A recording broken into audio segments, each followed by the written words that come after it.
Hey guys, this is Austin, and today I'm here with a review of the Moto G. Now for as little as $100 off contract, this looks like an insane deal on paper, but how does it actually stack up?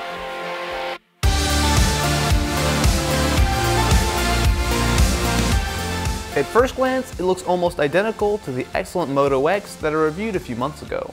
It doesn't feature Moto Maker, however you can customize the phone with different colored backplates. Oddly, the phone has a removable back, but you can't get at the battery or add an SD card, just the micro SIM.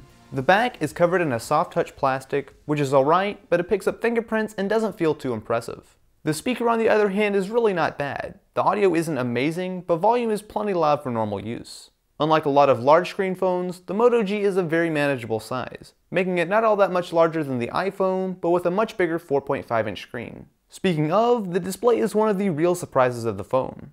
Usually when you're on a budget, the screen is the first thing to be cut, but here we've got a full 1280 by 720 resolution IPS panel. Viewing angles are decent and colors are totally respectable, which means you really won't see much of a difference between the Moto G and even the most high-end of smartphones. Another pleasant surprise is performance. Inside, you're looking at a 1.2 GHz quad-core Snapdragon 400, Adreno 305 graphics, and 1 GB of RAM. Compared with other phones, on the CPU side with Geekbench 3, we're looking at performance that matches up with what you'd expect from a high-end handset from last year. For graphics, GFXbench shows the Adreno 305 inside does a good job, giving similar performance to the iPhone 5C. Using the Moto G as my main phone lately, I haven't hit a single major snag. For the most part, games run just fine, including heavier titles like Riptide GP. I did notice a slightly lower frame rate sometimes in Osmos HD, but it's not bad. Sure, occasionally an animation will drop a few frames, and with only 1 GB of RAM, multitasking is a bit slower, but overall the Moto G handles Android very well.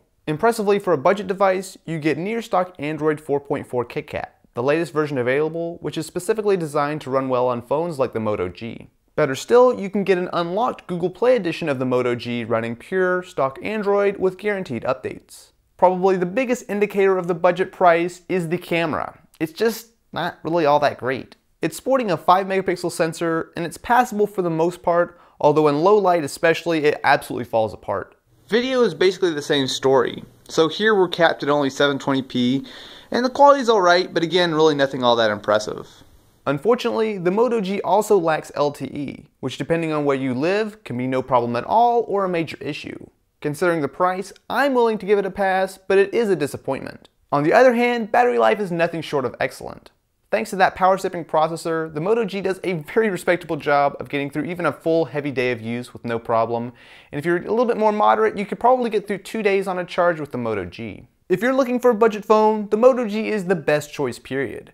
For something that costs less than a third the price of a full high-end flagship, you get almost the exact same experience here, with the only major downsides being that there's no LTE and the camera is only decent. But what do you guys think? Would you pick up a Moto G as your next phone? Let me know in the comments below.